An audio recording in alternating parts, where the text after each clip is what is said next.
De volta à nossa rodada de entrevistas aqui no estande do SBT, no Congresso da Abrage de Jornalismo Investigativo. E agora eu recebo a Juliana Dalpiva. A Juliana, que é repórter investigativa, né? Juliana já tem vários trabalhos aí envolvendo, inclusive, o antigo governo. Um dos trabalhos muito conhecidos é um podcast, né? Vida Secreta de Jair. E eu queria, por favor, que você começasse nos contando sobre esse trabalho jornalístico, o desafio de fazer o jornalismo multimeio. Então, você escrever, transformar isso em áudio também, em um formato que as pessoas consigam acompanhar.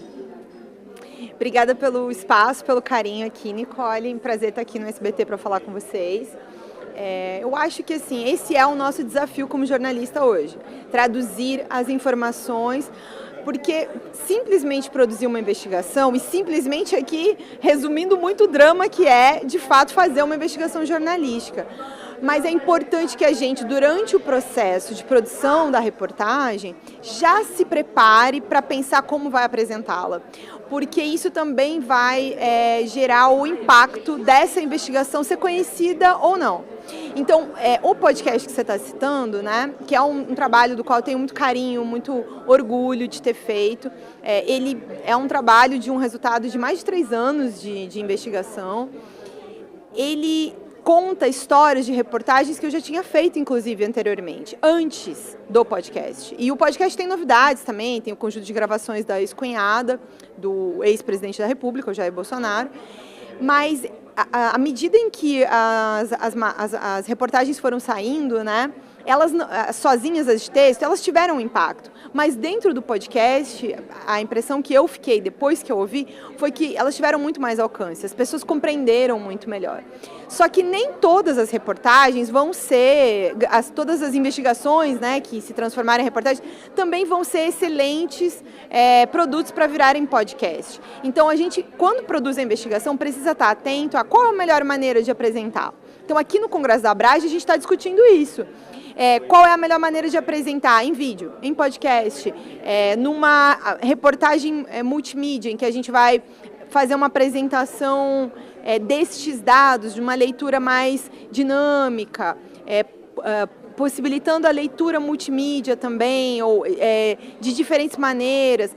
Todas essas discussões a gente está tendo aqui. E eu, ao longo de vários anos, aqui participando dos congressos da Abrage, me inspirei em trabalhos desse congresso para justamente melhorar os meus próprios trabalhos. Então, foi ouvindo outros podcasts que eu entendi que dentro da minha investigação eu já tinha, inclusive, muito material que justificava a produção de um podcast, que aquela reportagem fosse apresentada em áudio, porque o mais forte dela justamente eram os áudios.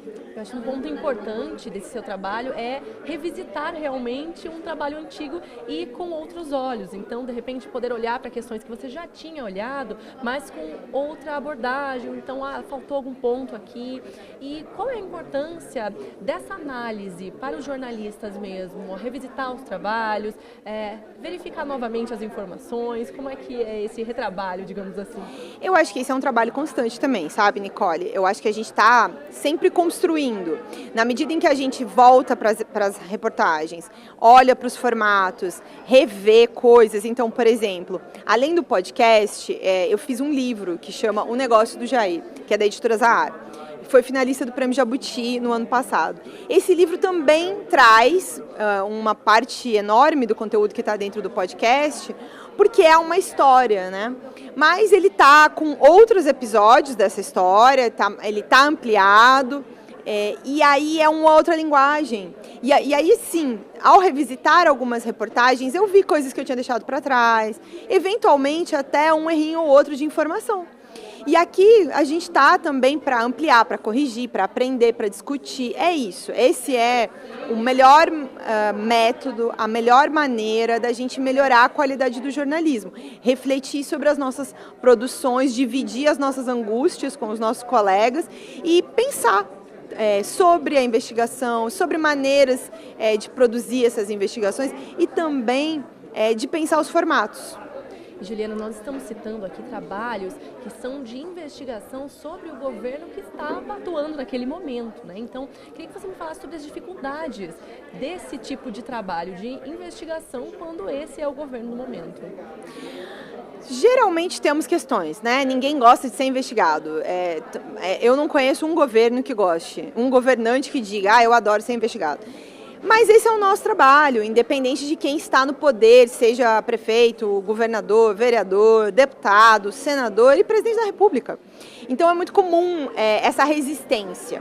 A questão é que a gente vive num Estado democrático de direito e a gente tem uma série de leis que precisam ser cumpridas. Então, por exemplo, uma lei que inclusive teve um trabalho muito importante da Abrage para ser implementada, que é a Lei de Acesso à Informação, ela garante lá uma série de questões que todos os governos precisam cumprir. E esse, por exemplo, foi um dos principais problemas no governo do ex-presidente Jair Bolsonaro. A Lei de Acesso à Informação deixou de ser cumprida em inúmeros momentos e em inúmeras questões. Essa foi uma das questões. A outra questão era uma dificuldade muito grande da assessoria de imprensa do governo anterior, da SECOM, da Secretaria de Comunicação, responder às nossas perguntas. Eu nunca tive um único e-mail respondido pela SECOM com um questionamento que foi feito ao governo ao longo daqueles anos. As únicas respostas que a gente recebia era nada a comentar, e às vezes sequer isso. E não foi só comigo, foi com diferentes jornalistas em diferentes matérias sobre diferentes assuntos. Então, essa é uma outra questão. E também, infelizmente, ocorreram diversos ataques a jornalistas feitos pelo ex-presidente. E agora, né, essa semana, não dá nem para não lembrar disso, a gente está sabendo como a ABIN era usada para arapongagem, para espionar colegas jornalistas. Então, não só adversários do ex-presidente também, e quem está dizendo isso não sou eu, é a Polícia Federal, é a Procuradoria-Geral da República. E isso está, né, sob investigação e caminhando de maneira bastante acelerada, inclusive para a conclusão. Não é mais uma dúvida de que isso acontecia. Infelizmente isso aconteceu, mas os governos vão, a gente, jornalista, continua trabalhando e espero que essa situação não se repita, né? Juliana, muito obrigada por falar conosco. E você que está acompanhando a nossa série de entrevistas, não deixe de conferir também as que já foram ao ar.